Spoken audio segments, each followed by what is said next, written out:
You either is or you ain't. You do or you don't. You can or you can't. Or you will or you won't. Either way, baby, a good man, well, he's hard to find. Welcome to the One More for the Good Guys podcast, where good guys gather to shed light on the good life, the people, and the good things that make it that way.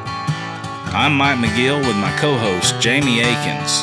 Now, raise your glass, lend us your ear, and let's have one more for the good guys. Now, sorry, don't cut it when it's every other time.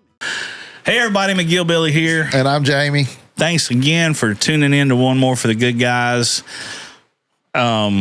We're excited today to have a special guest on with us, our longtime friend and good time musician friend that we're hoping to get to learn a little bit more about. Real estate mogul, man of so many talents. First guest of 25, too. First guest of 25. All right. I didn't realize that, but that is. I'll take that. Our good friend and soon to be yours, Mr. Dave Campbell. Hey, welcome, Dave. Thank you guys for having me. I appreciate it. Absolutely. I did want to start off with one thing. Yeah, sure. I know I apologized to you, and I think it was 2016, and you correct me if I'm wrong, but I'm wanting to apologize publicly because I'm probably the only one that has ever canceled on the Mike McGill Christmas Spectacular. Oh. And, but I do have a defense. Yeah, sure. So that was before I started real estate in 2017. Back then you were still, I think, at Barley's. Yes. And, I came to all the rehearsals, and I was in 6 cover bands, and I have 34 students. You know, Katie stays home with the boys, and I bartended 4 days a week at Nama. And so Daddy had to hustle. And that gig came in for the coveralls to play the Nurses Heart Association Christmas party. Oh, that's right. And I called you 2 weeks before, and I was like, man, I hate to do this, but it's a lot of money. So I've regretted that ever since that day. I appreciate it. You don't need to regret that. I mean, I got to sing your song. Well, we had fun. I've been doing it every year. Oh, much. Good. What song was it? He was going to do Chestnut, the Christmas song. Yeah. Oh, yeah. Yeah, Nat King Cole. Yeah. That was the first year I was doing it, too. Oh, really? Yeah, so fuck you it might have been for canceling on me. Sorry, Jamie. It might have been 15 then. Y'all been doing it like 10 years. No, it was 16. Right? 16? Well, I've only been doing it 8 or 9, but I've only been in 7 because one was canceled. And another one was the COVID year. Yes, but 16 was the first year I did it, and we practiced at JC's. Yeah, that's where it was. Yeah, that's right. And that's where it was. I remember that. Yeah, you made the picture in the paper and everything. Yeah, that was the year Christina played with us, and can't remember who all else. But well, and I hadn't been able to come. I did buy a ticket to support, but I haven't been able to come the last 3 years or 4 years because it's the Sunday before Christmas, and we've been going to Nashville to see our friends and family that weekend. And if I don't have a gig I'll usually have a gig on Friday, but then I have the rest of the weekend off. Yeah, and take the kids to that ice sculpture thing in Gaylord or whatever. Well, thank you for super fun. But thank you for supporting and like I said, you know, it's a busy time every year for everybody. Yeah, it's December is pretty much it's super busy for me, and over the past what was it now the past 3 years we went up the first 2 weekends of the month and did and put on that show at Rugby. Yeah. And a little, like they have like a little 100-seat theater there off the back end of the Welcome Center Museum. Yeah. So it's been getting really busy. But no, you shouldn't worry about that. You and I had talked. Well, that would be a good place to start. We had obviously seen each other in each other's circles and different things we had been involved in through the years. But I got a picture to show you because I knew you were going to ask our origin story. I have been listening to y'all's podcast. Well, good. A lot of this stuff. Hey, and we got one listener. Hey, yeah, you bunch of assholes. Go check them out and subscribe and like and download. And so what I thought was really cool about what y'all are doing is that, like you said, and you said this in the podcast, that, we get to go to shows and we hang out and have a good time. We don't really talk about everybody, where they came from, what they started on, all their influences and all the things. So it's been really cool, listening to a lot of people that Poe Hanna, I've hung out with him, played music with him. Yeah. But I didn't know his story. Right. Yeah. Didn't know, what was he, a writer or something? Or his dad was a writer. Yeah, like this. I didn't know any of that renowned. This is where you and I met. Writer. Oh, yeah. So that was for E. McComas' thing at the World Grotto. What year was that? Is it on there? It says Sunday, March 8th. So you got Mike McGill, John Worley, Christine Horn, Nate Barrett, Jamie Cook, Tom Pryor, Eric Baker, Cruz Contreras. I was with Jonathan Sexton, the Big Low Choir, which we are getting back together for the Wayne Stock I heard about show. That. The rehearsals have been going great.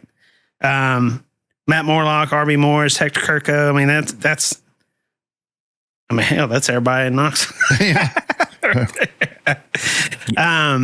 But that was for Edie when she fell off the balcony or whatever it was. Yeah, at the World Grotto. Yeah. A funny part about that was, or something you might not show it to the. Yeah, there you go. Soul sister. Something funny about that particular event. That was the first time I had ever gotten up in Knoxville and just played by myself with a guitar and sang. Really? And that was the first one I had. Because you've been doing the Gatlinburg stuff. Yeah. Right? And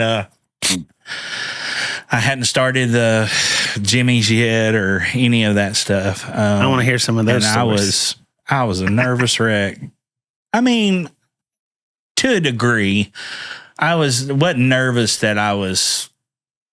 I knew what I could do, but sometimes we wonder, is that enough? Sure. You know what I mean? Because I'm just going to be up there crooning songs or, playing what I can at the time. Do you guys still get nervous before you get on stage at all? Not really. Well, they can hear you shake your head. No, I don't. It depends on. So I get jittery, and I think that's a good thing, But once you're up there, then you're been doing it for 30 years. Yeah. I get a little. I don't know if nervous is the right word, but if somebody's asked me to come do something, I get a little bit. I don't know the right. I don't have the word, but I just there's a little extra pressure to, you got no choice but to kill it. Right. They're not there to see Joe Schmo down the street. They're there to see you. Right. Yeah. And he or she, whomever is doing this event, has asked you to come out, and my intent, my job, my mindset is to go out there and be better than anybody that's ever walked out there or that will walk out there that night. Good. You know what I mean? Right. So I don't really necessarily get nervous about it, but I guess that's amped up. Amped up is what I was thinking. But what you were saying, and it's they're there to see you, so not somebody else. So you have to put on a show. You have to do something. Yeah. Yeah, because they're sitting out there with the clicker, and they can change it at any time. And the difference, and you can speak on this too, but both you guys can, but the difference between, this side of the microphone versus that side of the microphone is a big difference. And I, even as performing and doing, all that stuff and trying to be a showman in Gatlinburg all those years I was always interested in what it looked like on that side, because that's how I was able to stay on this side. Well, you're good at telling stories too, and intertwining that with your show. And that's something that I never, because I was always the singing drummer, and usually there was a front man. Yeah. Now that I've been fronting two bands for over 10 years, it's different. I don't really tell stories, but I'll tell a joke or something. I love it, man. I love hecklers. Hecklers are the best. Yeah. If you want to heckle me, come on. It'd be great. The thing people don't ever realize is they gave me a microphone. Right. You will lose every time. Every time. I'm like you. I can have fun with it. I can have fun with it, but then at some point in time, I'm going to have to tell them where the bear shit hits the buckwheat. So you tell me one of yours, I'll tell you one of mine. Oh, as a heckler? As a heckler. I want to hear it. Oh, I think one of the best things ever was anytime, because, being the genre of, we played a lot of country music, right? And, but it's no doubt at some point in time, somebody wants to say, David Allen Coe. Uh-huh. And I'm like, most of the time I'm like, he owes me money, right. or something like that. And then I'll be, David Allen, and it'll catch on. And I'm, and I think to shut one guy down was like, we're not playing that racist piece of shit's music. Okay. We're not those guys. We're good old boys. We like drinking beer and whiskey and smoking cigars and playing country music, but we're not a bunch of racist assholes, and we're not playing David Allen Coe. I'll play you something else. That's probably one of those. Man, we don't have any David Allen Coe songs in the back pocket either. So you asked for a story. So the story of this one is, I had put together a show with Red Shoes and Rosin, and we were going to play at Barley's in Maryville. Mm-hmm. And, back at that time, I haven't been up there in years, but back in that time, that you had that separate room up there, and, tables round. It's the same way. It's a blue tick now. Yeah. Awful. Big round tables, but awful. But it was very much a listening venue. It wasn't, you didn't expect Jimmy's or the pub or, people are sitting down in chairs. People are sitting down, they're talking. Tablecloth. Tables, tablecloths, and it's a weird thing. So we get up there, and I told the girls, I said, well, look, here's what we'll do. I said, I'll go on and warm everybody up. I don't care. I don't need a headline, what the fuck ever. Yeah. I was like, I'm a solo artist. I'll go up and warm them up for 30 minutes, real quick and easy. Introduce you all. Y'all take the biggest portion of the show. You can have as much time or as little time as you want. I'll come up. We'll do a couple of songs together. Call it a night. I meet it. Right? That year, man. So we get up there and, I muted it. We get up there and we're having the show, and it was already weird because they used that room as like a private event room as well. So you always had stragglers from the private event that would lay over and always be a part. Normally, maybe the first, if you were lucky, you held them. If you weren't, they were gone usually in 15 or 20 minutes, 10, 15 minutes, So we're up there. They've delayed our load in because these people are not leaving. So I'm not mad, but I'm already like, you're agitated. I waited on you. Get your ass out of here, in my mind. And of course, I'm like, oh yeah, whatever. We're fine. I'm there thinking, we got to play less now. Yeah. That's my Get fault. paid the same. Yeah. Right. Yeah, well, there's that. So, anyway, they finally, come on, bring everything in. Of course, we didn't have a lot anyway. I mean, we got a trio and we have 4 people and we're all playing acoustic instruments. Yeah. Right. So we get in there and start the show. Pretty good crowd. There's probably 50 or 60 people there.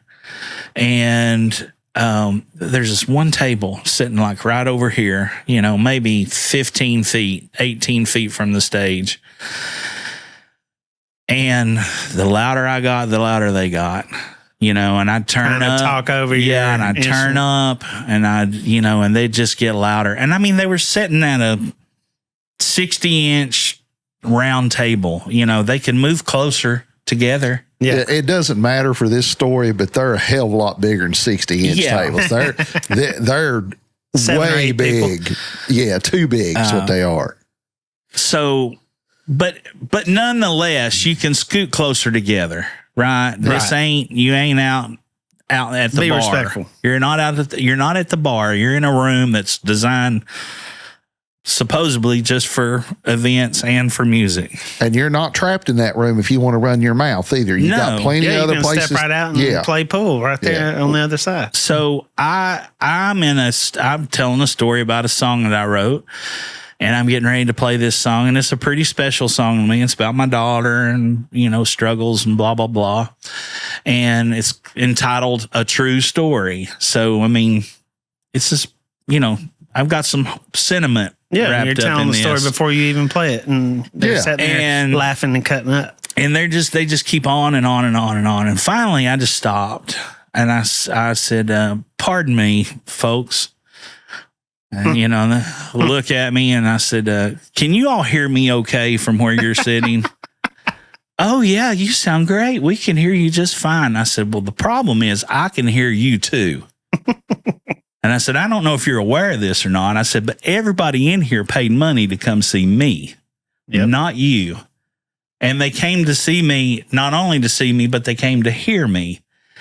Now, I would love to make new fans. I'd love for you guys to stick around." I said, "You can move closer together, talk a little quieter, move tables. No way in shape, form, fashion is this, you know." I said, "But, you know, have some courtesy." Yeah. Well, they got, I mean, you know, first of all, they were properly called out. It was like getting called down by your pastor. Sure. Right. In front of the congregation. No cussing, right there. No assholes. Yeah. Hey, peckerhead, you know, no, nothing, just very polite. And, you know, so I started back in, and of course they were quiet, and, back up just a little bit. So after I said that, and I said, "Now I'm going to get started again, if y'all don't mind." And before I started, everybody in the room was just like giving an applause. Like, and I was like, "Now listen, guys, don't be assholes. These folks didn't know. They know now." And so I got about. Did they stop? Yeah, and they left. Oh, I'm sure. I got about. I don't know. I might have got to the first chorus, you know, and they stood up and left, and everybody started cheering and clapping. You're like, "Wait a minute, am I playing that well?" Yeah. But that's probably the most notable one that, like, stuck out. I didn't just turn on them, but I was polite. Mine are not that long, but that was a good story. I wanted to hear what they did. So you get these people, you know, that are always like, "Hey, play Freebird. You know, here's your Freebird." You know, and that's a joke, you know, that everybody knows. Well, this one guy, he didn't know it. He was like, "Just flip me off," and he started to come up on stage.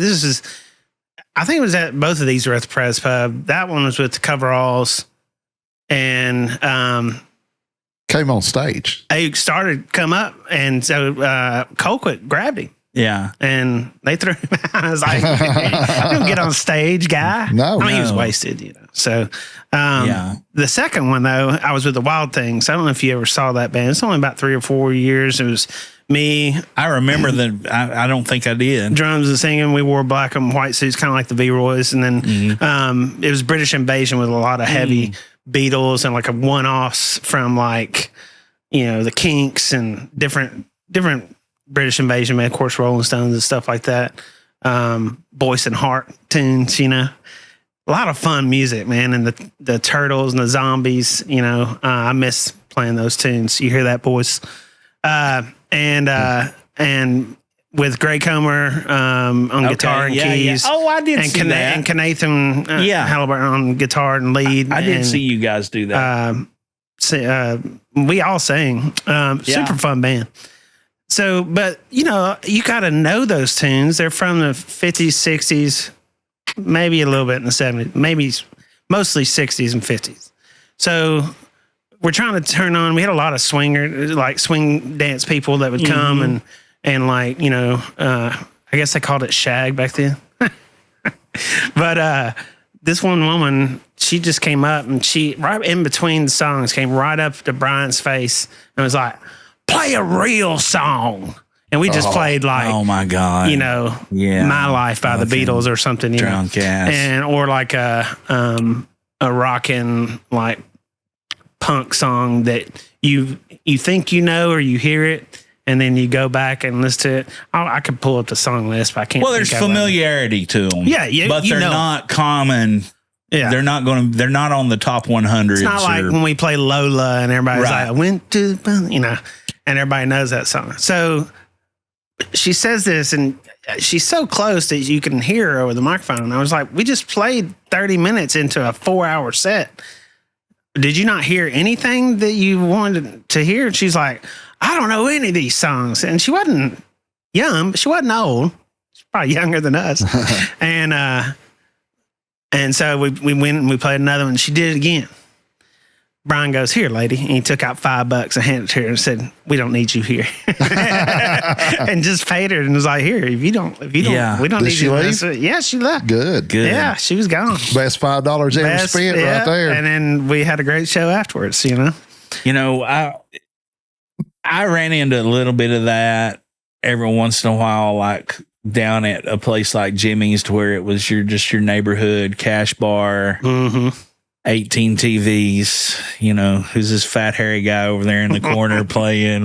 Everybody there's drunk. Yeah. Everybody. That's where, or if not drink, but at least drinking. So, on their way. Or on something else, maybe. Or had been to the mop closet a few times, God knows what went on in there. But yeah, you'd run into that. My biggest one, like when they do the free bird or the wagon wheel, all that shit. And I'll say, I used to do this a lot. I hadn't done it in a long time. I don't know if I've ever done it with the boys, but there's this old Jimmy Buffett song called the Asshole Song. You guys ever heard that? No, the only one I know is from the comedian. He's an asshole, yo. What's his name? Yeah, I seen that the other day on I can't TikTok even think about it right Rodney now. Carrington? No, not him. It's the tall, skinny guy that smokes cigarettes like this, and he's like, and it's not. I don't know. I can't. I have to look it up. Go ahead, I'm listening. Yeah, no worries. No, don't. Yeah. So that would be one that I would do if they just wouldn't let it go too. I'd be like, you know what? I got a song that I play just for times like these, for people like you. And this is something I've done for years, and I build it up, and I've, because I'm talking them down. I'm wanting them to calm the fuck down first, because I'm getting ready to really piss them off. Right. And they've left me no choice. So, but it says, and I'm playing along this, and it's just this boom, chaka doom, this easy going thing. And I'm talking, and I'm kind of lulling them to sleep. But every time I get requested what you asked, I don't know it, but I've got this song, and I think it'll work just as well for people like you and for you tonight. Just for you. Really drive it. Tip jar is right there. Yeah. And the first lines of it are, were you born an asshole, or have you worked at it your whole life? Either way, it's worked out fine, because you're an asshole tonight. Yeah. ASSHOLE. Yeah, and it just goes awesome. On and on. And so that's a Jimmy Buffett tune? Yeah, it's an old Jimmy Buffett Dennis tune. Leary, that's who it was. Dennis Leary. The tall, skinny guy. Yeah. He was just in something I seen the other day. I think maybe he's got a new mini series out or something, or a new comedy show or something. But yeah, the crowds can be brutal, man. And you can get what you want if you just use some manners of how to go about it, you know? Yeah. And tip jar helps. A tip jar helps tremendously. But you can tip me $100 if I don't know the song. Then I'll give you half of it back and play something else for you. Well, I mean, and the guys and it's usually the men that come up and tip and then request a song usually get something played for them. Right. You know, other than the asshole song by Jimmy Buffett. So, well, and if you don't know, like if you know the artist, right? You've never done the song or whatever. I mean, obviously you can try it. Yeah. And you've probably heard it. I mean, between the three of us, we could probably do 5,000 songs, 10,000. Or you could, you know, and a lot of times I'll say, hey, I don't know that one. I said, but I'll play you a George Jones song you might not have ever heard before. Is that a deal? Can we, you know, it's okay. Yeah. Most of the time, things like that. But when they just start, there was one guy said something there at Jig and Reel one night, and I shut him down. I can't remember what it was now, but I kind of welcome it. Yeah, you know, because you're the one with the microphone. He eats them up, man. You got one, Jamie? Huh? You got one? A microphone? No, I mean, no. No, I don't put up hecklers. I tell them, fuck off. I have no subtleties about me whatsoever when it comes to that shit. Subtleties. That guy was being a drunk asshole, and you said something about, I'm going to do this next one, you know, called Go Fuck Your Mother. So I can't remember what it was, but you nailed him to the wall with it. He was like, oh, and his buddies were like, he just handed you your ass, you know. We don't get a lot of that though, because I mean, it doesn't happen every show. No, but, it doesn't. You know, and like when it's a full band show too, like for us, it's always, you know, I'm ain't no thinking, downtime. Yeah, right. I'm thinking 3 songs ahead. What's the next one? What's an audible? Crowd. Right. Yeah. You know, and if it's not lining up with what we've got down, then okay, what's the audible? Yeah. What's our audible going to be to get them back? You know, that kind of thing. So, my favorite story, and Whitlock tells this all the time, was we were at the pub one night, and it's how the refills got their name. Actually, was Scott would just call up and say, "Hey, we've had somebody cancel. Can you come down? Can you put a band together?" And Whitlock would say, "Well, we need a singer. Somebody knows a bunch of songs." He always called me. And we got down there one night, and there was 2 cute girls up near the front of the stage, and I'd done this for years up in Gatlinburg, and but they kept saying Rocky Top, and I was like, well, we got a $5 version of Rocky Top, and we got a $100 version. Now the $5 version sounds nothing like Rocky Top, but the $100 version sounds just like it did on the Osborne Brothers records when it released in 1967 or whatever. Right. You know, it just put on a spiel. And usually they laugh, and you know, sometimes they'll give you the 5, or you know, they rarely give you the 100 though.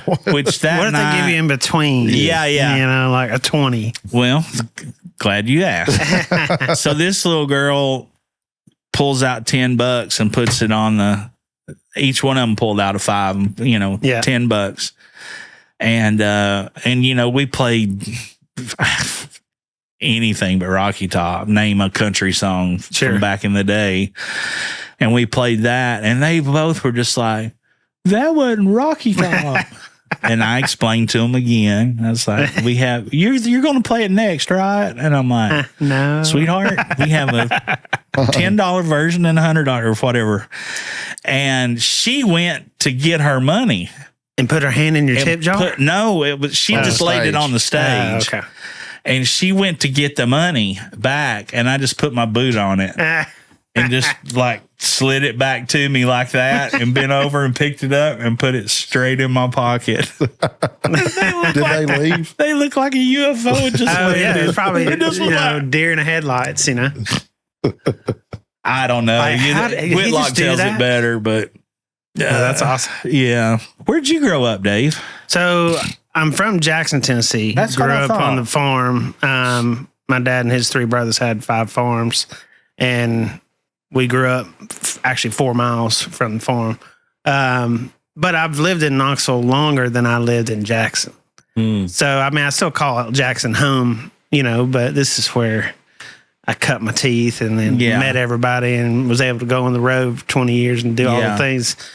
Started having babies and didn't want to miss them growing up. Yeah. I bet that hurt when you had babies. Oh, yeah. Don't tell anybody. It's a miracle. Hey, No, but my dad, I mean, he could play the stereo pretty well. Was he a music fan? He was a music fan. He had a ton of records, and we listened to Johnny Cash all the time and Willie Nelson. And then they were really into like the doo-wop 50s stuff. And so like when we went on vacation, now he could sing bass. And my mom was an alto singer and a piano player. Okay. But my grandmother lived with us for 10 years when she I guess got so old in Virginia, she moved in with my mom and dad with us. And she played piano for the church. So she's like you. Well, nobody's like you, Jamie, but she was really good. And so she was a big influence on me. Piano was my first instrument. Right. And not my best, but your first. Yeah, but it was my first. And so she would make me practice and do all that. And then mom, alto singer. So Kim, my sister's got a really high soprano voice.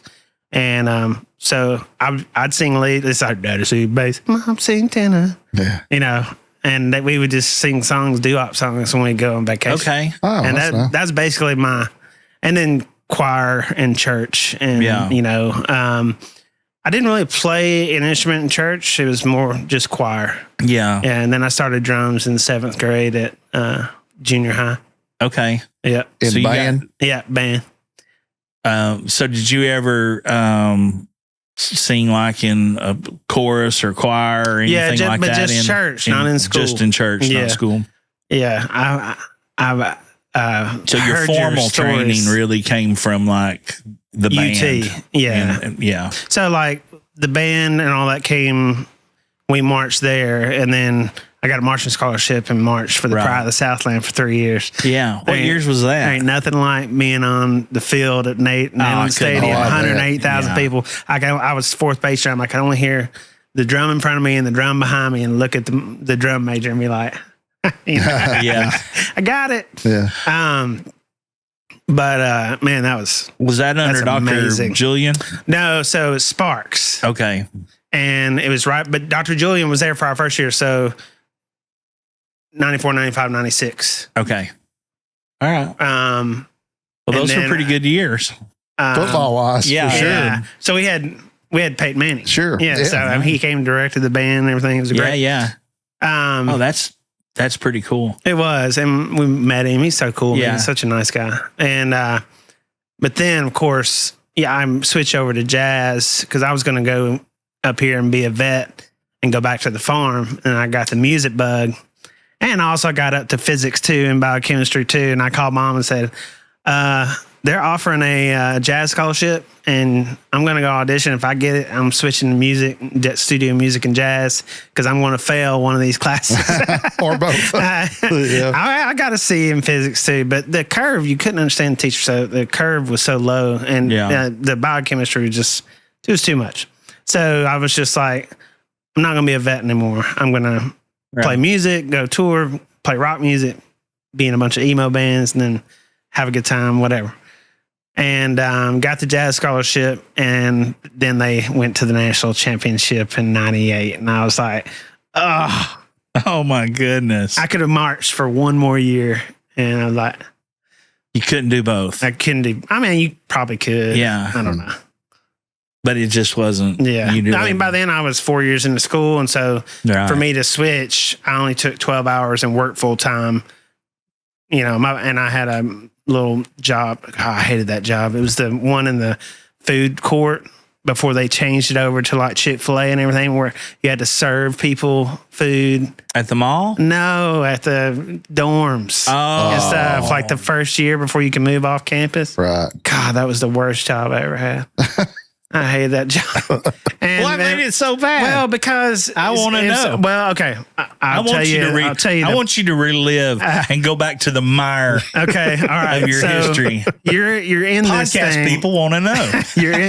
You're in this oven. You're wearing a hairnet, right? Oh, and gloves, and never a good look when you're wanting to be cool. So there's two parts to this story. The first one, when you had to wash dishes, you had those big heated cart things, and it just gets caked on the sides. You know this, you restaurant guy. So it just caked forever. Just and you're hating life. The worst part, and there's a. Well, I'll just tell the story.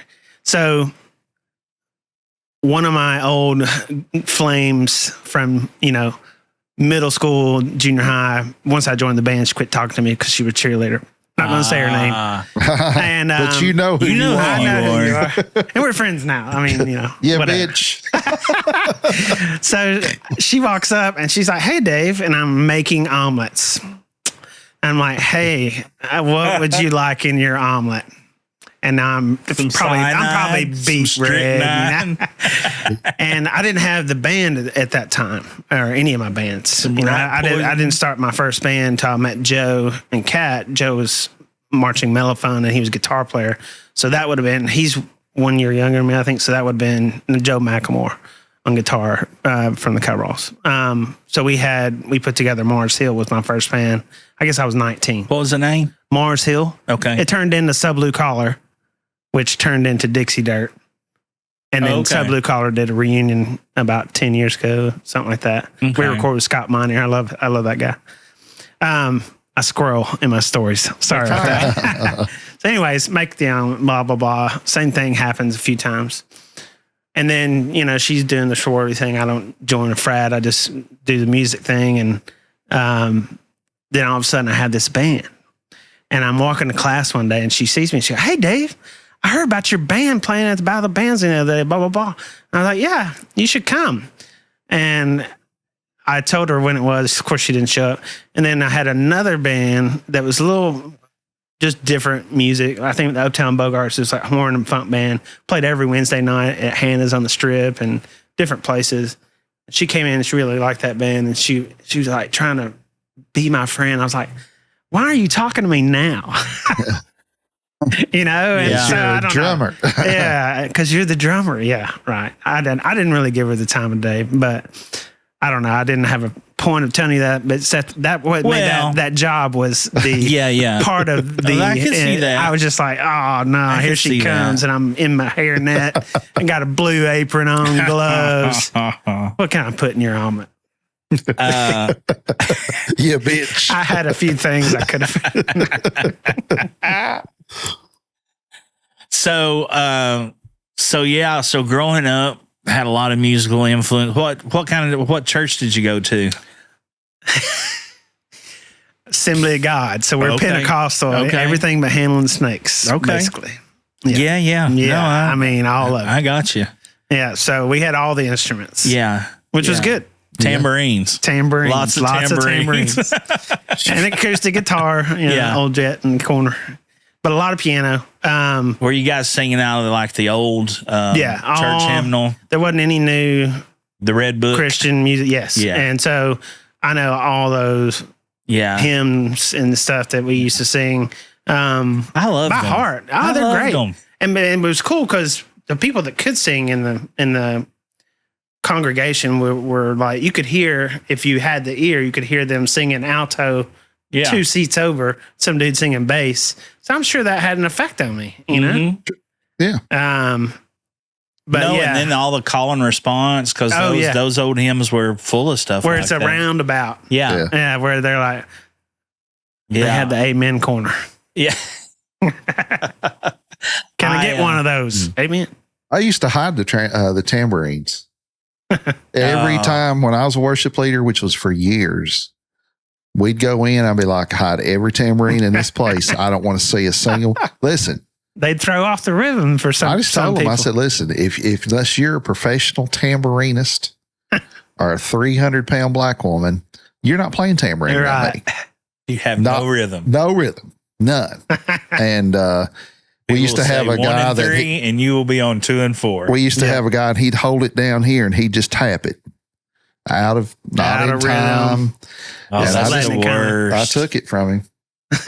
That's the worst. You're having a big show. We used to do that, you know, especially like with the bluegrass stuff when you get like into part of the show where you were doing a couple of gospel songs and it was normal hymn style songs like that would fit in the bluegrass, right? And you'd just get people and they'd just be like, oh yeah, be like Steve Martin on The Jerk. It was like so hard, especially with no drummer. Yeah, to drown man. them, You got some poor guy just beating the hell out of a mandolin, trying to keep the back beat up, you know. And it's like, golly, yeah, it was brutal. But back in those days, I mean, I grew up on like that stuff first, but then by the time teenage years, I was all hair metal, 80s, you know, Guns N' Roses, you know, Def Leppard. So who's your sleeper hair metal band that like, like, you know, might not have been at the top of the charts, but Brittany Fox. Nice. At the girls' school, you know. I wouldn't have thought it. Yeah, that's so fun. That's the first you tell people on your show to say the first one that comes to their mind. Yeah. That's the first one that came up. Yeah, I mean, because I was listening to. I like Cinderella too. Cinderella, but that dude's voice is awesome. They got big, you know. Yeah. I mean, that like don't know what you got till it's gone. Oh, that's a great song. Yeah, and then like I guess. I think you had a story in one of your podcasts. I'm gonna go back to it. Sure. So the first cassette I had was Taco After 8. Putting on the Ritz, stand with the you know, whatever. So that Christmas I got into Twisted Sister. Oh yeah. And if you remember on Burning Hell or whatever the name of that was called, what was that album called? Where he's on the front with the dog or big old bone and he's eating the bone like the Moondogs from Memphis, Tennessee, Handsome Jimmy Val. You know, so like a damn cow bone or something. Yeah, like it's a cow bone. Yeah, I think it was huge. Yeah. So my mom tells my aunt Mary Kay I'll look it up while you're saying that. To buy that cassette for me because I really like We're Not Gonna Take It, you know, and sure. You know, she didn't really govern what I listened to as long as it wasn't, you know, a bunch of cussing and rap tunes. You know, I did, but she didn't know I had those. Right. They weren't labeled. Sorry, Mom. And and so the Stay Hungry. And that's why he's eating the cow bone. Yeah. So my aunt buys it and she didn't say anything. She wrapped it. Now we're at the Campbell, like, you know, your house over here, like 30 people in that house with one wood stove in the middle.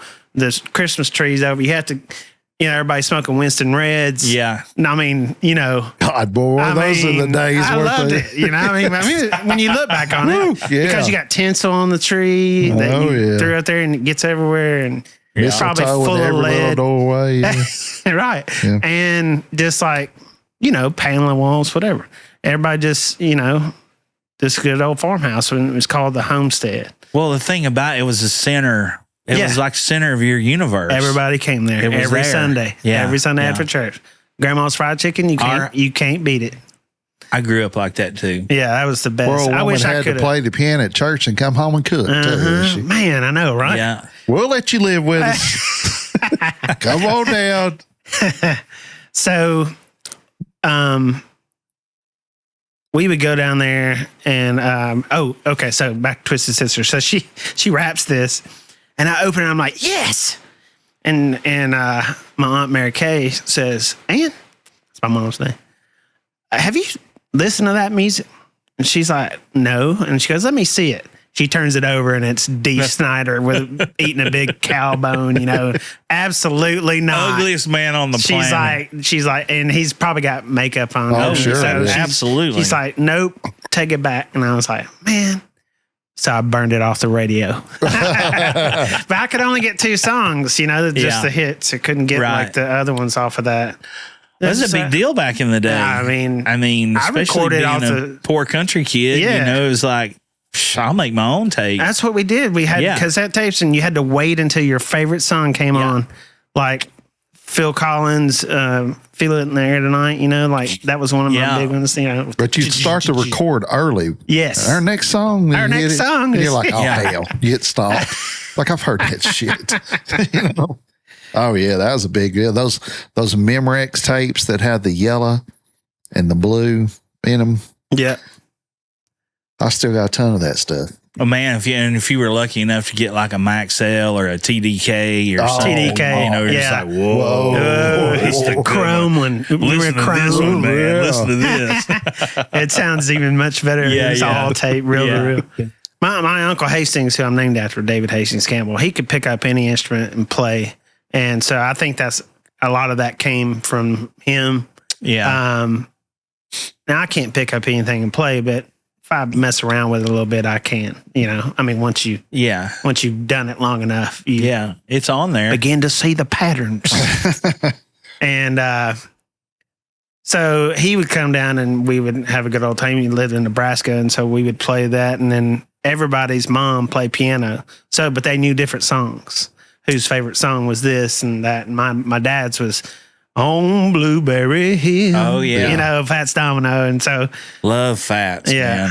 So when mom got to where she couldn't play with her arthritis, I learned Blueberry Hill, and I play it every time I go home. Oh, that's pretty cool. But the piano's so out of tune now. Yeah. It's bad. I need to get it tuned for That's something that when we were growing up, our generation, everybody had a piano in their house. Mm-hmm. Or you knew several people that did. Yeah. You know, you're like, oh, they got a piano in their house. Now, I don't have one in my house. I have one because I was teaching, but then I had. Oh, I've played yours. I've been. Oh yeah, you've been there. So you've been there since that one. That's a good one. But the one before it was one of those old spin it ones, and then my neighbor's husband passed away, and she was moving and cleaning stuff out, and I went over and I said, "What are you gonna do with that awesome upright piano right there?" And she goes, "You want it?" And I said, "Absolutely." And you've seen it. Oh yeah, it's beautiful. And so I had sounds good. It's a tall upright, so I got all my trophies and, you know, stuff up there on top. Yeah. Kids and plaques and stuff. And had Savon tune it, and not to concert, but to itself. Because concert, you know, you have to tune it and wait 3 weeks for it to breathe and all that. Yeah. So we just tuned it to itself. It sounds great. And got rid of that spin it. I just gave it away to one of my students that wanted it. Nice. So, yeah. Let's take a quick pause for the calls. Okay. And be a good time to hear from a word from our sponsor. Hey, good guys and good gals alike. If you're looking for somewhere to go to get your hair did, then look no further than the Chop Shop Hair Studio. Our longtime friend and supporter, Cindy Lou, opened this spot located in Knoxville's very own Happy Holler back in 2010. Chop Shop Hair Studio offers a variety of services, including facial waxing, accessories, tools, and a complete line of men's and women's products, along with essential oils. A lover and supporter of the musical arts here locally and abroad, Cindy has a small stage with stringed instruments and offers discounts to guests if they are willing to play and or sing a song. Chop Shop Hair Studio is a little bit country, a little bit rock and roll, and 100% pure style, just like our dear friend and owner, Cindy Lou. The hours are Tuesday through Friday, 9 a.m. to 7 p.m., Saturdays, 10 a.m. to 4 p.m. You can also visit the ChopShopHairStudio.com and or call 865-525-4240 to book your next visit to go and get your hair did. Located at 1206 North Central Street, Knoxville, Tennessee, Chop Shop Hair Studios. Stop by and tell them McGill and Jamie sent you to have one more for the good guys.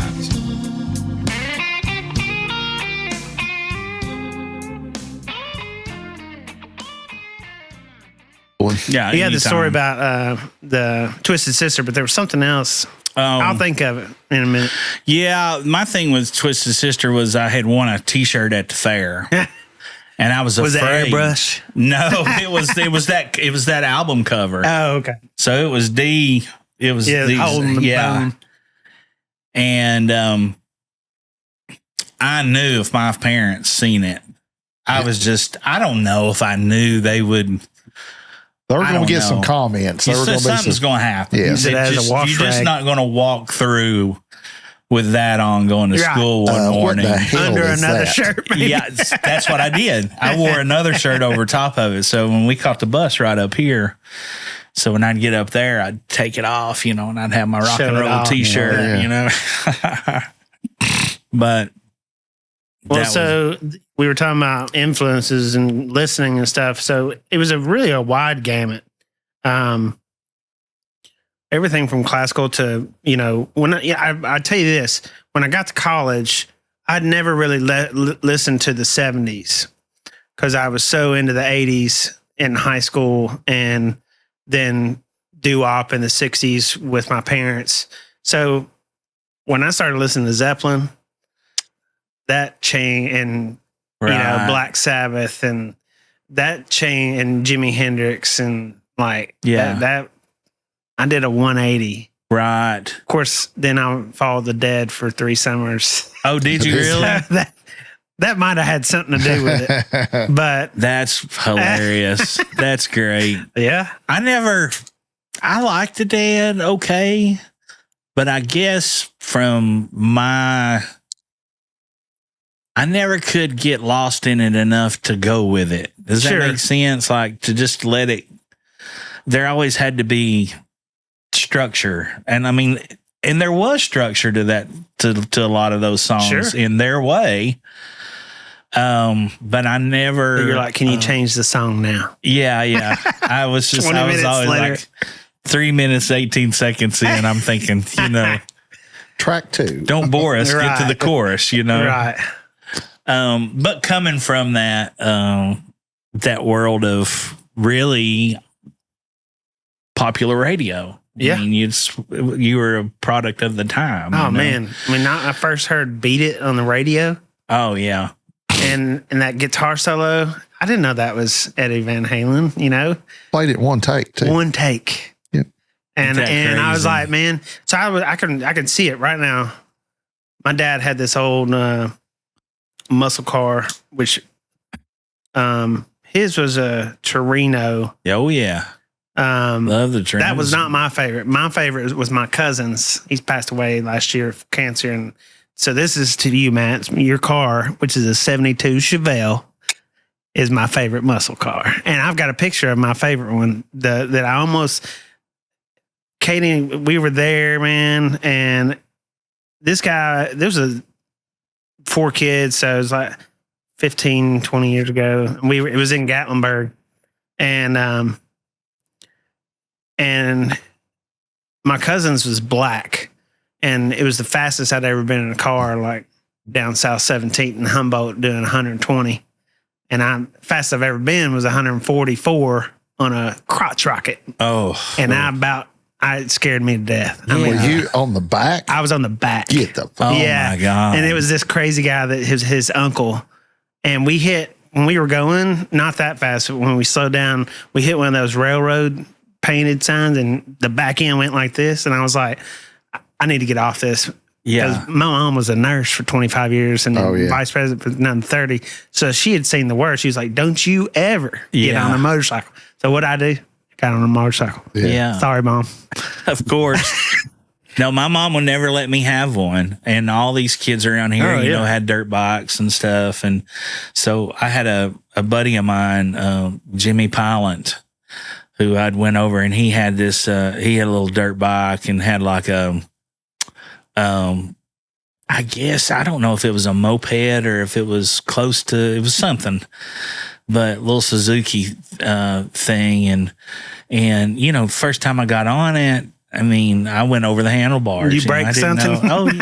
Yeah, my fucking neck. Check that out. That's the one dude was like 18 grand. And I was like, that thing would probably sell for like 40 now or something. More than that. I mean, that's one of the later models of that body style. I think you listen to the podcast, so you listen to our car one. My favorite's the 70. Is it 70? I did listen to that. And that color. And it's got that racing stripe on it. Yeah, black racing stripe. SS stripe.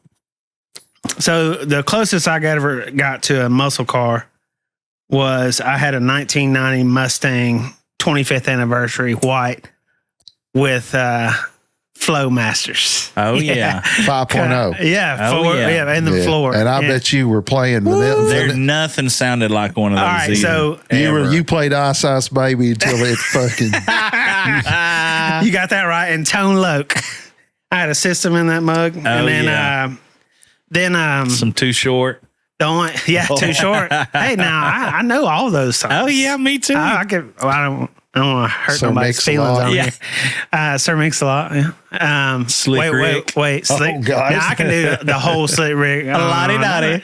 No, I'm talking about the one that's Here we go. No, once upon a time, not long ago. That was a live life slow. Big Daddy Kane. That's around that same. D Nice. Cool Mo D. Cool Mo D. Man, Cool Mo D. I used to live downtown, 129th Street. But the only ticket I've ever gotten in my life was in that car. And I was, you familiar with Natchez Trace right outside of Jackson? Well, it does hills like this. And so the cops sit up on the exits. It was a beautiful day. I was 20. I was coming back. I went back 2 summers. Maybe I was 19 and came back from Jackson working the farms during the summer because I made extra money, worked for my grandpa, and driving tractors and baling hay, all this soybean spraying and cotton farm and stuff. all that. Yeah, it's fun, dude. All I would do is listen to music on my Walkman for you youngsters. And just for the record, there ain't nothing fun about baling hay, so he's full of shit on that part. No, but I'm talking about driving tractors. That's the fun part. And then when they got really... The nepotism was the fun part. That's right. When they got the good money, then they had air-conditioned cabs. Yeah. You know, I was only there for 1 summer for that. But anyway, so I was driving back. Rage Against the Machine Bomb Track had just come out. And I love Rage Against the Machine. And I was sitting there, I had it cranked, and I never had opened her up. And boy, I floored it. And there was nobody around me, maybe 1 truck. Yeah. And I see 3 hills back, those blue lights. Oh, God. Man. And so I was like, I knew it was me. I was probably doing 140. And I pull over. It takes him 5 minutes to catch up to where I pull over. They tell you not to pull over because it's a mission of guilt. But I was a teenager. I didn't know any better. Right, Who cares? I knew I was caught. I mean, I was flying. So I pull over and he goes, man, son, do you always drive like that? I was like, no, sir. You know, just yes or no, sir. I'm going back to college. I'm listening to loud music. I never opened her up. I wanted to see what she could do. You saw there's nobody around me, that 1 trucker. And, you know, and it's not like nowadays you go through there, just bumper to bumper. And he goes, all right, then pop the hood. In my head, I was like, yes. So he opened it up and the engine, I got chrome parts. I mean, I went to shows, you know, there's another story about that later. And so I revved it up. He heard the Flowmasters and he went back and he goes, all right. And back then, the speed limit was 65. I think 65. Yeah. And so I'm waiting for you to say, and if you can lay a black mark for 35 feet, I'll let you go. Now, that would have been a much cooler way to end the story. My grandfather said, don't let the truth get in the way of a good story. Yeah. But that's all my fishing stories. Oh, yeah. So, but no, he said, look, you don't have any record. It's your first ticket. I can put you in jail right now for how fast you were going. So he's like, I'm gonna write it for 19 over so you don't get reckless driving and have to go to school. And I was like, thank you. And your insurance wouldn't be $10,000 a year. Yeah. So that's my only ticket. That's my only ticket. Yeah, no kidding. Oh, wait, let me knock on wood. But yeah, I don't speed much anymore. No, I'm a grandpa, man, when it comes to it anymore. I never was. I got in trouble one time. We had this, and I probably told this, the condensed version, but I had this teacher in school, Coach Arsenault. He was a girls basketball coach, and he taught geography. It was a complete crip course, you know. I mean, it was just easy. Everybody loved him too. Everybody loved Coach A. And I forget y'all went to high school. Yeah. I didn't know that. I heard it on the air. Long time listener, first time caller. There you go. But you know, he'd give you a printout every day, and you'd watch a movie every day, and then on Thursday you had a test every Friday, and on Thursday he would give you the test. I mean, like, here it is, answers. Here it is, answer it, because this is going to be the test tomorrow. Mm-hmm. I laid out of his class every Wednesday my entire junior year. Because you knew he was handing it out on Thursday. Yeah. And I had a job over at Easttown at Luca Pizza. So I would drive from Carter to Easttown, get my paycheck, and drive back to school and go to my next class. You know, probably grab a slice while we were there or whatever. The Lydios now. Yeah. Same.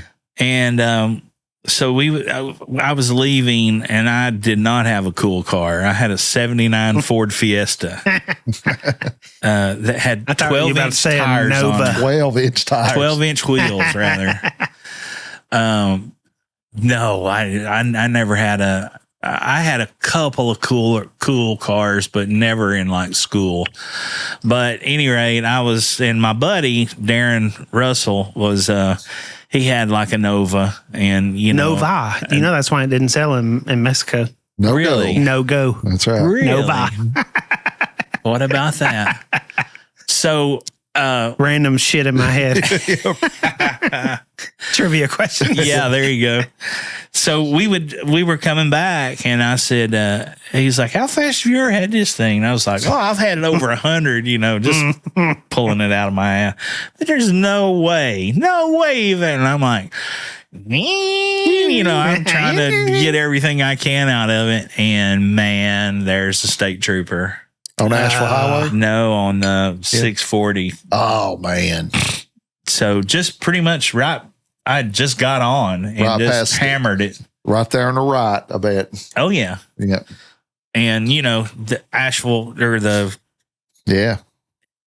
40 East, veers to the left, and it's just right up there. Oh, yeah. And he came up there, man, I was a nervous wreck. Darren was laughing his ass off, and I'm like, what are you laughing at? We're laying out of school. Oh, yeah. Not only did we just get taught for speeding, but we're laying out of school, and you are too, and it's dickhead. Your damn fault. Yeah. Agging me on. And, of course, he turned white as a ghost, scared. And he was like, where you been? Where you going? And all that stuff. And I just was like, I've been at work. I just got my check. I didn't say nothing about school. Nothing about school. Hopefully, you just let it go. Yeah. And, yes, sir, no, sir. But he wrote me a ticket, and he didn't charge me. I didn't get reckless driving or anything, but I was definitely way over. I did not hit 100, by the way. Not in that short a distance. No. And but he wrote it out, and he's like, you slow it down and get to wherever you're going, okay, and safe. Yeah. He had to know. I mean, fuck, I looked like I was 10, as a baby face. You didn't have the beard. No beard. And I said, yes, sir. And I said, excuse me. I said, I was like, so will this come through the mail, or, how does this all happen? Cause I've never been, sure. And he was like, son, all I can suggest to you is that you beat your parents to the mailbox. Right. And he turned around and walked off, and I was just like, oh my God, now I got to. So how's it work nowadays? I don't even know. I hadn't got one. And I don't know. I thought that if like they didn't show up, that was my one and they throw it out. Oh, that was your one and only? Speeding. Yeah, I've never got a ticket. You better knock on wood. Yeah. Yeah. Knock on wood, people. I've been pulled over twice, but it's on a motorcycle. But I wasn't speeding; they were looking for somebody. So, okay. Yeah. So okay. You go to college. You go to the band. Transfer over to the jazz program. Did you use the jazz at all at that point, or did you just go straight into? No. So when I got in there, that was what I like to call like the heyday of the jazz department. I know you guys got great teachers now, but you didn't have Rusty Holloway and Mark Boland and Keith Brown and Donald Brown, Jerry Coker, all those guys, and they're amazing. And I got to take classes from all of them. And so we were at this little annex over there. I remember Rusty one comes in, he's like, and I told him, I said, I'm going to do like, what's that 40 seconds of silence classical composer where you just, it's silence and it's called something you're supposed to hear all the things. I can't remember the composer. I can't remember either. I know what you're talking about. It's like a minute and something of silence. And I said, you watch me. I said, I called the composer's name and I said, I'm going to do, when we're trading fours on the small group concert, I'm going to do one with silence. So you guys better be counting. And he said, no, don't do that. So I was a little punk back then, and so I did it. Yeah. And but I did wait. I counted in my head, 1, 2, 3. And I look over, and Rusty goes like this, and I just said, "Get out!" And on the last one, like the last and of 4 or whatever.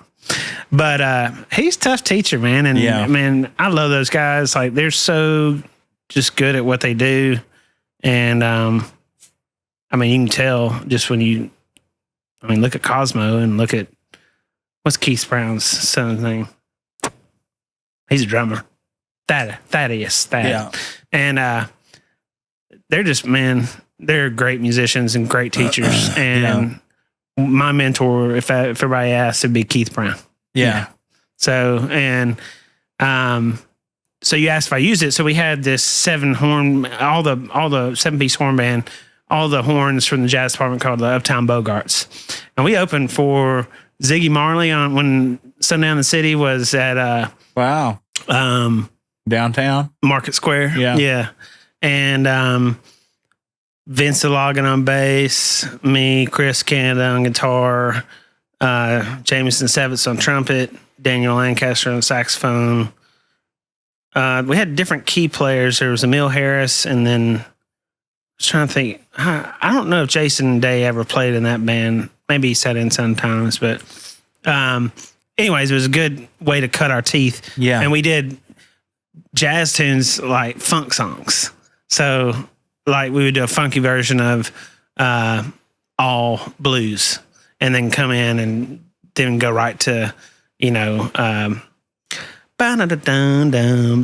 Strut or whatever, and all those horn songs, and then we would trade and solo. And so that really got us thinking, and all those guys, even though we weren't playing straight shing-ding-a-ding jazz right then, we were playing, watching the form, doing the changes, learning how to solo, and make it interesting for these people, that may not get into that. And then, of course, every Sunday we'd go watch the greats, our teachers at Lucille's. Sure. Yeah. And it would blow our minds, and then we'd be like, damn, I got to go practice.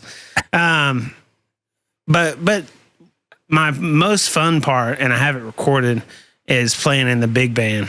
I got auditioned and got the drummer part from my senior year in the big band that Keith Brown directs, and man, that was so fun.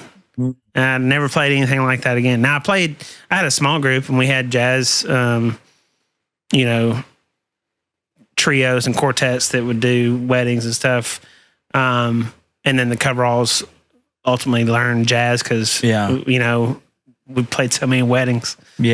So I remember it definitely helped. Yeah, for sure. Yeah. Well, ear training too. Yeah. That was a big thing. Absolutely. Well, yeah. I mean, at that point, especially with vocals, you're thrown into it, right? And you're listening. Theory and you know, 8 hours a day in a little practice room, big as this table, just long enough. I mean, just big enough for a drum kit to fit in. Small. But then once you get gig wise, though, is what I'm saying is like getting back to the ear training is you're listening intently. You're listening to everything that's going on, so you can figure out how to hang on and or be where you need to be. And y'all know that's a curse. Yeah, sometimes. Because as soon as you hear a song, you analyze the shit out of it, and then you just hear it, and you can't stop yourself. Well, the bass is doing this, the keys are doing this, drums are doing this. You just want to enjoy it sometimes, and I have to make myself not do it. I do too. See, that's me too. I cannot listen to like people like, like when I was in school, I study and I turn on the music. It's like, fuck, I can't do that. Mm-hmm. Like, why? I said, because I'm over here charting it out in my head. Yeah. Are you? Yeah. No, I'm just listening to it. It's like, that's why I have to force myself into a listening position to where I'm like, all right, dickhead, don't be trying to chart it out. Just listen to it. Yeah. Enjoy it for what it is. And that bleeds over for me. I don't know about you, but I'm imagining it does, but you know, so like when you're actually get to become a fan for that split moment of you're listening to somebody else's, you know, performance, whether it be friend or somebody, you know, you always wanted to hear or whatever, that thought's going through too, of being like, well, hell, I can do that. Or that's not, you know, or they didn't do that on the record because I can remember melody lines and, you know, different breaks and things like that. And then I'm glad you said he that. played that different this time. So like, or he ad-libbed the words, but did it in time to where it fit the situation or the city they're in or whatever, stuff like that. Change the words to the Knoxville or whatever. So I never would sing a song that I couldn't sing by changing the key. I refuse to change keys because I can hear right now the guitar solo from Wanted Dead or Alive in my head and sing it for you, or you know, and Bon Jovi, and if it's in the different key, it's wrong. Yeah. And so that was one of my things with the cover. I was like, if we can't sing it, I'm not doing it. But we hit some pretty high records. Boston, come on, man. Yeah, that's some, I mean, I love that. I love that I got that record on vinyl, and it's just so awesome. It was funny you said that earlier too, you know, when you said you were all wrapped up in the 80s and then you went back. You know, if it hadn't have been for MTV, and I've said this a bunch of times, but if it hadn't been for MTV, I would have never known the body of work that ZZ Top did before. Got Me Under Pressure or Legs or, you know, whatever. I would have never known because they just were not on my radar. And spinning guitars. And then once I got it, and then, you know, then I started going by. I was like, well, those guys, they must have been around a long time, you know, and you start and you hear something through the, you know, through the grapevine or whatever, or your buddy. I mean, that's still a big hit. But it's like kind of B-side, I guess, compared to all that MTV stuff. It's funny you bring that up. That's one of that album I was listening to the other day. And that tune particularly, because I've been doing a lot of A and B referencing stuff. Man, that damn record sounds good. What is that one? DeGuayo. Yeah. That's my favorite one. Oh, yeah? Okay. Yeah, that's my favorite record. Low Down in the Streets is the fucking... So I've got like 300-something records, and you remember when records came back, I don't know, 5-10 years ago, whatever. I went to all the like garage sales and just bought them all. Yeah. And so I've got like, I went through some of them that wouldn't play and stuff, and took my mom's Christmas records that I loved coming home from school and like, or whatever I was doing, and she'd have them on with like Christmas candle, and you can burn them digitally into iTunes with the pops. So you can listen to in your headphones with the pops. Sounds like you're listening to a record. Yeah. It's all, I mean, now it doesn't sound like you're a record. Well, I mean, but still it's got the pops. Right. Well, to the point that I put it on at a private party and Brian runs sound for us, started freaking out. He's like, what is that feedback? What's going on? I was like, dude, it's the Pops. I put it in there on purpose. Like, yeah. Because we were trying to diagnose. We thought we were blowing a tweeter or something. Yeah. Well, who's the have you had one of those don't meet your hero moments? As far as meeting a hero, yeah. I mean, I didn't think about that before I got here. Well, think about that. So have you had like, what's that? Either a person you met or opened for I got or that. something like that. Okay, so that you were just like, holy cow, I can't believe we opened for Eddie Money at the Shed, and he was so nice. And he came back. He's like, "Where's my band?" And he came back and he took a picture with the coveralls. And then we talked to him. We opened for him. It was just really nice. And then there's a YouTube video of the coveralls. He's such a good singer, man. He's so great, man. And so many songs that like you're like, oh, Walk on Water. Oh, yeah, I know. 2 Tickets. Oh, yeah. And you like hear it and you're like, oh, what's that one that we? Maybe. I'm trying to think of what that is. I can't think of it right now. But we shake it. Yeah, shake it. Yeah, there you go. But we played with Tommy Two-Tone twice, and he was super awesome. I'll tell you who is a jerk, like call the jerk store. They're running out of you kind of guys. Mike Score from the Flock of Seagulls. So you remember in the Grotto when they had all those guys come in and we would play with them and they would open for us, but it was mainly because they wanted to play early and get the hell out. Yeah. So we did that with Tommy Two-Tone. Tommy came back. He stayed for our whole show. We played 3 songs. We played Refugee. We played 8675309 and something else. And it's all on YouTube. And he was so nice. And then Mike Score comes. He shows up and on stage in like a sweatsuit with his hat on, his ponytail pulled back, barely does, plays when he's in And I Ran, whatever. Afterwards, does his meet and greet. He gets on the van or whatever he's going to, hotel room. Didn't even hardly want to talk to us. And I was like, man, you're a jerk. Because if you're that famous and you have a bunch of youngsters that you're in their town and they're going to talk about you. Right. You're not coming back. Right. We know the owners. Yeah. And so Tommy came back when we played the Think Tank. And you remember that song, don't, let's go all the way. Let's go all the way. That's about a band called Sly Fox. And that dude, he opened for Tommy and then Tommy opened for us because we were the late night band. And he told me their story, and he borrowed Chris's amp because he was older guy then, and he didn't want to lug his stuff. Fuck no. He didn't. He just brought his axe. This hand makes $5,000 a day, and this hand, yeah. And so he said that they wrote that song, and then they wrote one other one that was a semi-hit. And back then, you could turn it into radio stations, get it played, and then the record label might pick it up, and then all of a sudden you're signed, and that's what happened. He said 2 weeks later they were opening for somebody like Def Leppard playing arena shows. Yeah. And they didn't have but 2 songs. Yeah. So they had to get a band together and like write more songs like that one. Yeah. And those, of course, none of them hit except for that one and one other one that I can't remember right now. But Ziggy Marley, Dave Barnes. I'd have to go back in the files, Rolodex to go through. I mean, that's fine. But the thing is that I consider all the relationships I made in music. I wouldn't see my best friends like you guys if we hadn't played music.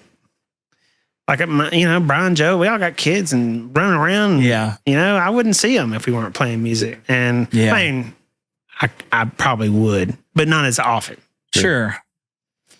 So, well, I think that, I've gotten the opportunity to play for a few different folks, and there's been some pretty good ones. I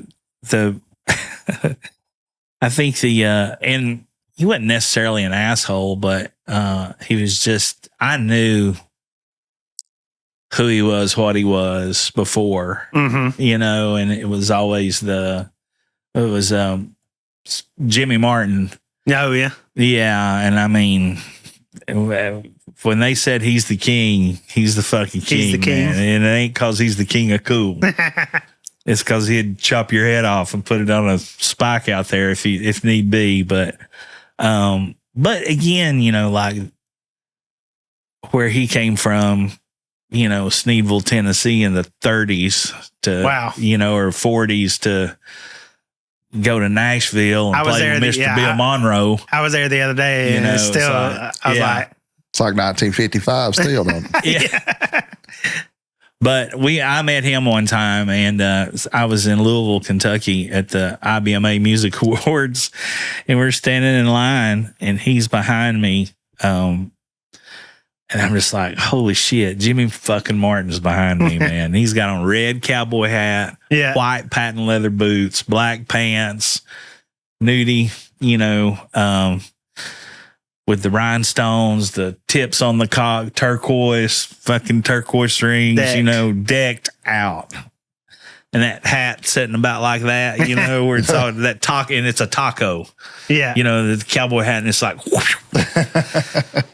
Who did that all the time, that sitting to the side like that? I remember, was it Hank? Yeah, there was a lot of those guys. Yeah. Like Lester Flatt always had a little bit of lean, you know. But I just turned around, and, you know, I was a total mark. And I was just like, hey, Mr. Martin, I'm one of the biggest fans of your music. I love it. I said the drive, the tempos that you guys played, you know, and he literally could push the beat anywhere he wanted it, you know, or pull it back. Yeah. So fucking tight, man, you know. And he says, well, thank you, you know, like that. And he's kind of looking around, you know, and we're standing in line to the bar. Can I buy you a drink, Mr. Martin? Yeah, exactly. I'm getting ready to, right? And he goes, when we step up there, and he hadn't said much more than thank you. Mm-hmm. I appreciate that, young man, or something like that, you know, very old school, you know, proper, but still kind of like, sure. I say you're bothering me, boy, you know that. But we get up there, and he goes, he starts giving the baseball signs. He's like, and I'm like, what's this motherfucker want me to steal third or lay down a bunt, or what do I need to do here? You didn't have his wallet. And he goes,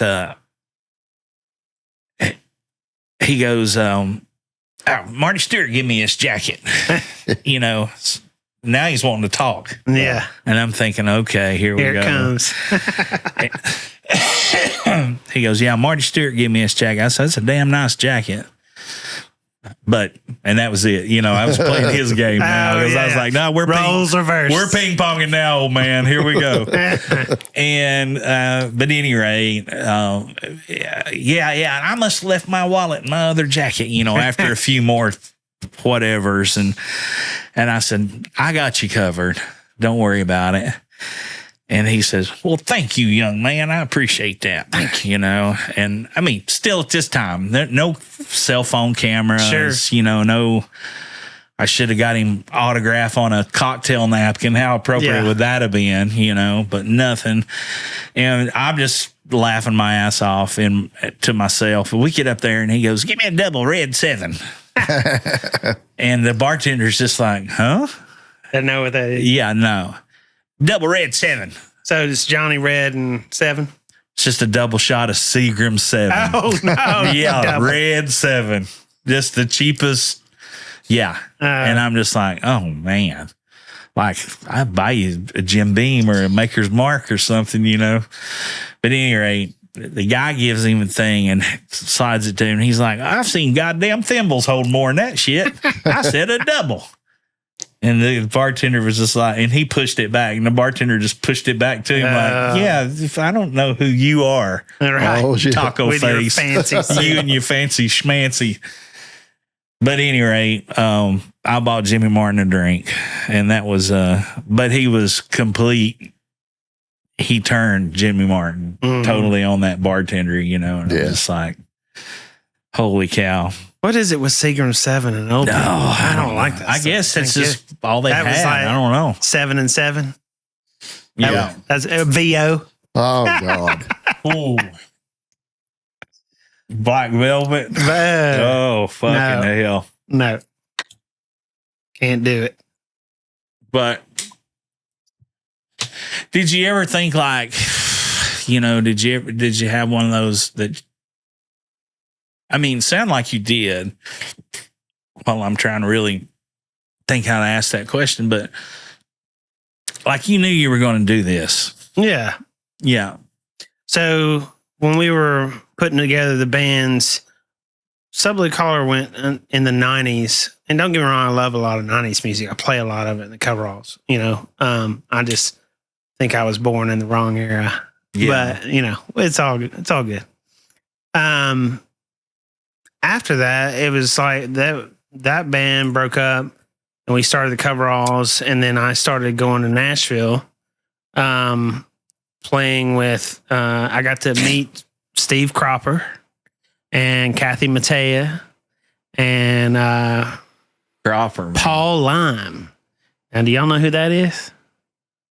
He's one of the most under-known drummers that's on every record in Nashville. He's Indian Outlaw drummer and Tim McGraw. And so Paul Lime was basically, if you were in my neighborhood, Lime, Leim, I think. Okay. And great drummer. And basically, if you were in my neighborhood, my mom was your mom, kind of like neighborhood mom. Well, Matt Ermey, who is a good friend of mine that we played music with in different bands, and basically his neighborhood dad was Paul Lime. Well, Matt moved to Nashville, and I was like, man, I'm playing with Brian Lee. I'm auditioning for this girl, playing this, this is my only bus tour that I did with Brian Lee. And there's a funny story about that. Just remind me, it involves Brad Paisley. And so this is before the floods. So this is, let's see, I was touring with Johnny. Well, we don't have to do the years, but anyways, I'd have to figure all that out in timeline. No. But it was in the 2000s. And once you're taking your shoes off to count. Right. Buy a house from Dave. That's good. That's good. And so I went Jimmy Martin there. Sorry. So no. So we went and we had a rehearsal at stage stage something. See, you gave me the whiskey. Now I can't remember. Now Sound Check Studios, and it's where the bands go and they set up the whole stage and the lights and run their show, and then that's what they tour with for 3 months. Yeah, then they come back and put together another show, and they've got like a guitar tech and all that stuff. So I walk in and I meet Paul Lime, and I'm already starstruck, right? And they're doing this benefit for something. And just real quick, yeah. And you knew him because of Matt Ermey, right? Yeah, okay, yeah. Matt said, "I got you a spot. You can go in and you can play hand percussion to the left of Paul's kit. It's his stuff.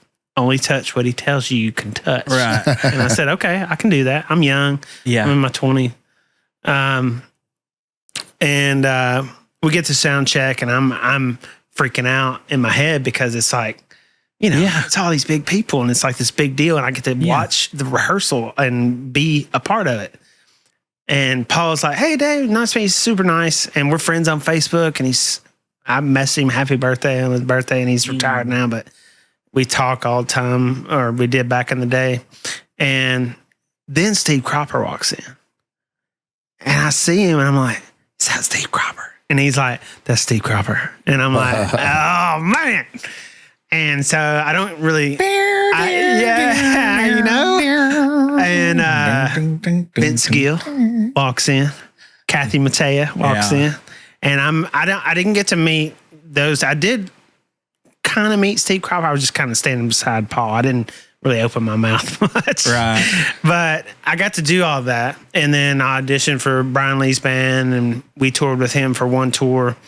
And this is my Brad Paisley story. Like, so Brian Lee, they call it cuts in Nashville if you get something that you've written for somebody, you know. And I couldn't get a cut. I mean, with a razor blade. Yeah, I know, right? So when I was talking to somebody, I didn't realize I insulted them. They said they're a songwriter in Nashville, and I didn't know. I thought cuts meant like just somebody playing your song, not a label picking it up. Oh, how many cuts have you had? And they were like, none, dude. And I was like, I'm sorry, you know? And so, but he was a good songwriter and that's why I thought he had something. I was trying to compliment him, but it came off all wrong.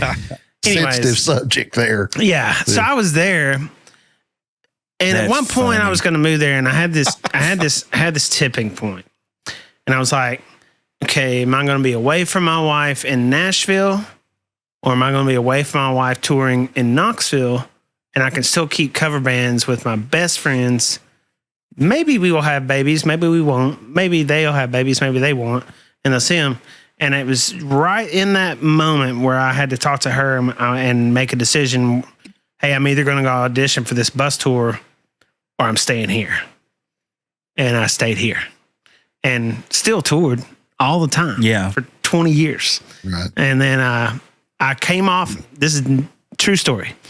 Came off tour with Jonathan Saxon, drove from Galveston, Texas. He got the shingles when we opened for Machine Gun Kelly down there or whatever. You see what getting in the music business will do to you folks? He was so stressed out. We'd just been on like a 15-day tour. Yeah. The van broke down. We left it in Texas, and we played South by Southwest in Austin and for a bunch of labels. And we had this guy from CSAC that was backing us, and it was really cool. Parties, Mardi Gras, Galveston, Texas, put up all expenses, you know, whatever. It was great. Van breaks down on the side of the road. Johnny, I'm going to tell a story on you. So he had a picture of Ath and his son, and the light would come on, the engine light. And he took that picture and he put it over the engine light. And I said, because we took turns driving with the van and the trailer. And I was the one driving when it started blinking. Now, if it comes on, you're all right. But if it starts blinking, something's going to break. And that's when Johnny was like, don't take that picture out, Dave. Just try. And it blew up in Austin, and we had to get a ride to Galveston. Then we drove a U-Haul back from Galveston to stopping in Jackson to see my parents. I have a picture of us, me and Andrew and Josh Hobbs. Anyways, I'm getting off the topic here. So get back. It's the 17th. I'm calling my wife. She's pregnant with Jonesy, my oldest 13-year-old, and he's born on the 21st. I'm coming back like on the 16th and the 17th. I'm like, don't eat Mexican spicy food. Don't bounce on the yoga ball. Just lay there. So I get back on like the 18th or 19th, and he's born 2 days later. And that was the last time I toured, quote, toured. Right. But we always did one-offs. You know, I mean, if the money's right, the cover all Smooth Sailor, Dead Rings, we'll all be there. We played Savannah Yacht Club and stuff for weddings. And I mean, hey, you pay us enough, we'll be there. Yeah. Hey, you know, I remember having a conversation with you one time back in, it was even before the Christmas thing, but we did a big farm party every year, and I'd heard something. I was just thinking, you know, like, okay, they're wanting a band. Who's somebody we could have that could play enough of everything that, you know, it could be a cover band, if you will. Yeah. But from, you know, they take you on a good ride, you know, through different years and all this stuff. And somebody recommended you. I can't even remember who it was back then, but and I called you, and we talked and stuff, and I had a lot of respect for you then, because I made the mention of and just blindly, just out of talking, but I had made the mention of I was playing like couple 100 days a year, and we were doing this, and and you're very polite, and we talked, and we had a good conversation, and so I was asking them to come up to the farm, and I can't remember what it was, but I couldn't decide. I think it was I couldn't decide, or I didn't have a clear. I didn't know clearly what our budget was. I was just like, and Dave said, "Hey man, I play a lot too," but direct, but very politely. And it was like, oh shit, yeah, there are other people out here doing the same thing I'm fucking doing, So, but it was good. It taught me, of how, you can talk like the kid down the street, as Don Williams says, or you can talk like the man on the 6 o'clock news, when you're doing business, so, at any rate, I remember that. Yeah, but I do remember that. But I didn't. Did I play that gig? No. Why didn't I play that? It was something. I think just for that very reason, there was a very uncertainty. Like I don't get off the couch for more than $300. No, not like that. That's for next week when you're not here for me to tell that story, Dave. Now I played for the Spectacular for free, obviously. But I know that. But it was seriously. No, it was just very. It was we were talking business. I think when one time I respected the shit out of it. I was like, thanks. oh yeah, thanks. No, I appreciate that. Yeah, man. And I love you guys and respect both of course. of you. Hell. But the thing is that there was this 25-year period where every musician thought that you could get paid $100 a night, food and beer, and that was good. And you get undercut by third tier. And I would be like, no, we're not doing it. We're not cutting our price for you because we know you. Yeah. I'm like, we are worth what we charge, and this is what we charge. You either want us or you don't. And that was it. Yeah. And I thought that was always, and I tried to talk to local musicians and be like, don't take that gig for that, do this. And then, make sure that, because it kills your credibility. Yeah. It kills everything about it. Yeah. And know your worth. That's what I would say to you youngsters out there playing music. Especially either you got them fooled or you're just good enough to keep a crowd. And you're doing it for free. So I'll make somebody sign a waiver if we give them a discount. It's very influential on, we seen it all the time in the bluegrass world of, well, my brother's uncle's kids, nephews, sisters, boys plays a banjo. Free? Get them. Plays a banjo. Yeah. And I'm just like, they'll play for pizza and beer. Yeah. Okay. Good luck with the booking the Geritol Mountain Boys. Well, I mean, when you're doing this for a living, you got a family to support. When they're not playing, gigs, right? They're trading knives down at the Hardee's. It's like fucking hell. See, I'm supporting, my wife and 2 kids. Absolutely. And so I had, like I said, at one point 6 bands at a time. Excuse me, before I started the real estate stuff, and it was very hectic, and I was away from home, but the kids were babies, so I could put them to bed before I go play a show. Yeah. And so, or, come home and see them the next day or whatever. But Jamie and I have we've done 4 or 5 real estate deals, something like that. Yeah. Can I tell one story? Sure. It won't. It don't matter. Okay. I edit the show. This is one. Oh yeah, that's right. This is my favorite real estate. One of my favorite real estate. That's the same way of saying 2 cameras. Yeah. Hey. I have a microphone and 2 cameras. All right. So we're in this deal. It's closing day.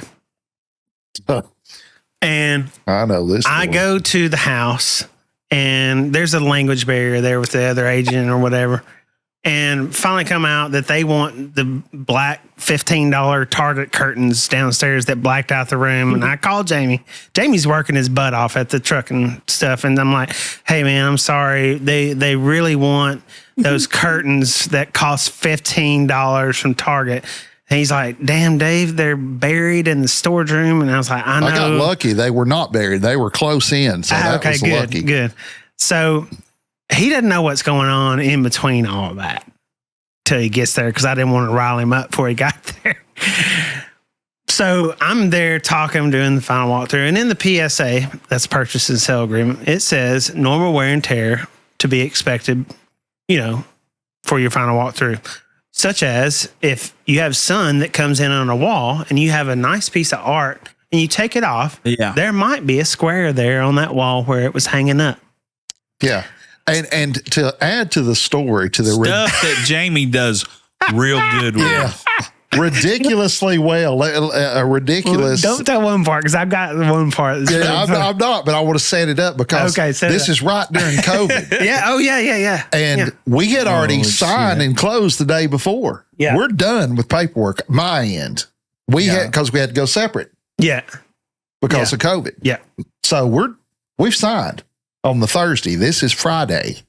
Closing day. Closing day. So this guy, he's like 4'8", 5'2", and Jamie's 6'2", comes in with a big old coat on. It's winter, and he's got the curtains in a garbage bag, and says, "Okay, I got them for you."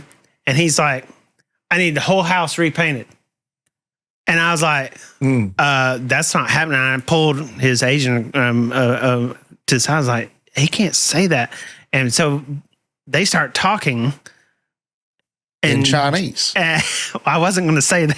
All right. But Jamie's my fucking show. You can get the hell out of my... I said, I laughed so hard. Like, not right then, but he was like, you can get the hell out. let me elaborate. Yeah. That's my favorite real estate story with you. So it's Friday. He calls me at the curtains. I said, "Are you fucking kidding me?" He's like, "No." So I go get him, and he goes, another thing too, he's kind of balking. He's kind of running his mouth, wanting all his house painted. He go, and then here was the funny part to me. He goes, maybe you said he can want in one hand and shit in the other. It to his face. It was awesome. He said, "Baby, it would be better if you come and talk to him." I said, "Dave, I'm going to bring you these curtains." Oh, that's right. I remember that. But if I get down there, I remember that. I said, and that motherfucker says something. I said, "Now listen, in my business, I deal with Asians every day. And it's a negotiation tactic that they've used for years because I will send a rate request. They'll ask me a rate request. I'll send them the rate and we'll agree to it and everything else. Then they'll try to, after we commit and pull it, they'll try to whatever. He can see it now. So he walks in I'm telling him this on the phone. I said, if I come down there, so I go. Well, you had to bring the curtains. Yeah, I had to bring curtains. So I go inside. The damn place is basically spotless except for, and they've got their little booties on for their. It's my fucking house still. I ain't got I got a penny. So I walk down there, and as I'm walking in, they're walking down the stairs. Him in front, the realtor in the back, and his wife behind him, like subserviently, like this. He's got the high ground. And I thought, oh God. So he comes in there in one of the bedrooms. He's going, "You gonna paint the house?" I said, "I'm not doing a damn thing." And he had to explain to him. Yeah, and I said, "Let me tell you something." I said, "I'm going to tell you right now. Here's your options. You can close the deal, sign the fucking paperwork, or you can get the fuck out of my house." Yeah. I said, "That's your options." Right to his face, right here. He was right to his face. And I said, if you pick option 2, get the fuck out of my house, I'm going to bury you with a team of lawyers where you think you want to hang your fucking self. And I walked out and I told Dave, I said, "I told you this wouldn't improve matters." And I left. Well, and then they signed the deal. He had to kick him a little cash out of his end. I said, "That's fine." I said, "But I'm telling you right now, what I signed yesterday to the penny better be what I get paid." Well, I'm coming and taking it out of his ass. I actually talked to him and had to calm down the realtor and was like, to speak through her to him. And was like, "Hey, if you don't sign, you're going to see it in court." Yeah. And that's basically how I left it. Yeah. Well, and it's an awesome house. Well, here's the other thing too. And I called Meg on the way. I said, "Listen, I told her the scenario, and I said, I'm just going to let you know right now. And so I want you to get on board with it because I'm getting ready to kill a $500,000 deal. Oh, God. Over fucking curtains and bullshit. She goes, tell that guy to go fuck himself. That's what she told. I said, good. I'm glad we're on the same page. But that's exactly what I told her. That's my favorite real estate story. Besides me being a firefighter at one, but you know, well, that was fun. Yeah, I remember that for the rest of my life. All right, good. I'm glad I could add to your memory, Dave. Just so you know, you were much more polite. I was trying not to Don't fucking say nothing. Yeah, you were much more polite when the thing that I'll never forget about you. Unlike, well, to put it before that, we also had a good time drinking whiskey and singing George Jones and Waylon and Willie one night at that house with a piano that night. Yeah, there's several people there. And then over at your house. Yeah, and then my house. Long after that, but man, I listen. Do the right fucking thing. We agreed to this, and the other thing too, they jerked us around on it for a month. It was already done. It was already a done deal, and I was like, so you can't pull stuff out at the last minute and expect somebody. And I even called my broker. I was like, hey, this is BS. You know, do you need to call the broker? She goes, no, just go tell them. And I did. And I said, look, this is the facts, and here it is in the PSA. Would you like me to call your broker and explain it and whatever? I guarantee you, if you walk away, you will be sued and for breach of contract. And they signed later that afternoon at 3 p.m. Yeah, I'd had enough, and I know you'd had enough. Yeah.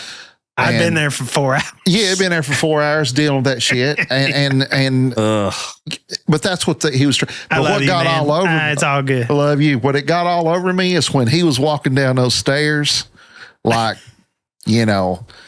Chairman Mao, and had his women behind him, and they looked like something out of the damn Handmaid's Tale. And that was the end of it for me. I was like, done.